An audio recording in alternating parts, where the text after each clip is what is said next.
সারা বিশ্বে 304 মিলিয়ন মানুষ হেপাটাইটিস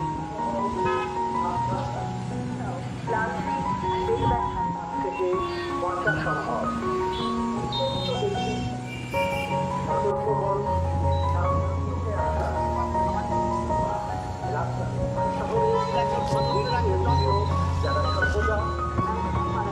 সদর পেয়ারা নিউট্রিশন ওয়েলফেয়ার সোসাইটির উদ্যোগে আজকে গোটা বর্ধমান শহর জুড়ে চলছে বিশ্ব হেপাটাইটিস দিবসে হেপাটাইটিসের হাত থেকে কি করে বেঁচে থাকা যায় তার প্রচার।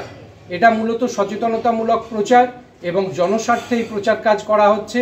এটা বিবেকানন্দ কলেজ মোড়ের যে সবজি বাজার, আলমগঞ্জ বাজার, নীলপুর বাজার, পুলিশ লাইন বাজার, তার সঙ্গে হচ্ছে পারবিরহাটা বাজার এলাকা, কার্জন গেট, স্টেশন চত্বর, খোসবাগান, রানীগঞ্জ বাজার, এই সমস্ত এলাকা জুড়ে এই প্রচার চালানো হচ্ছে।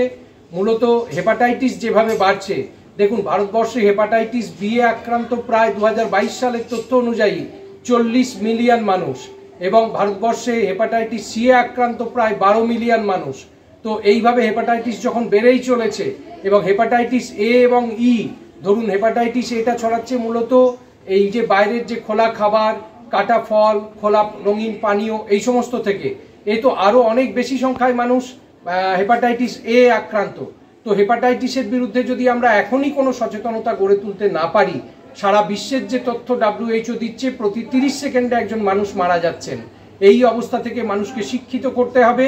তাই আজকে সোসাইটির এই উদ্যোগ যে সারা বর্ধমান শহর জুড়ে হেপাটাইটিসের বিরুদ্ধে গণপ্রতিরোধ গড়ে তোলার ডাক দিয়ে একটা সচেতনতামূলক প্রচার অভিযান চলছে। বিশ্ব হেপাটাইটিস দিবস, সেই জন্য আমরা পুরো বর্ধমানবাসীকে হেপাটাইটিস সম্পর্কে সচেতন করতে চাইছি। সেই কারণে আমরা হেপাটাইটিসের উপরে একদম সহজ সরল ভাষায় পোস্টার বানিয়েছি এবং তার সঙ্গে আমরা প্রচার কার্য চালাচ্ছি, মানুষের হাতে লিফলেট দিচ্ছি। কারণ হেপাটাইটিস একটি ভীষণ কমন রোগ, আর এটা বর্ষাকালের সময়, সে কারণে জল এবং কাটা সবজি, কাটা ফল এবং ফাঁকা জায়গায় বিক্রি হওয়া কাটা ফল সবজি থেকে এই রোগ ভীষণভাবে সংক্রমণ ছড়ায়। যাতে মানুষ সুস্থ থাকে, সেই কারণে আমরা আজকের এই প্রচার কার্য চালাচ্ছি। তার সঙ্গে আমাদের সোসাইটির মিডিয়া অফিসার অঙ্কিতা স্বামীর আজকে জন্মদিন। সেই উপলক্ষে আমাদের মিডিয়া অফিসার 20 জন রিক্সা ভ্যান চালকের হাতে আজকে দুপুরের খাবার তুলে দিচ্ছে। সেই কাজ করতে এখন আমরা কার্জন গেট। তবে আমাদের এই প্রচার কার্য সারা বর্ধমান শহরের প্রত্যেকটা জায়গাতেই চলছে।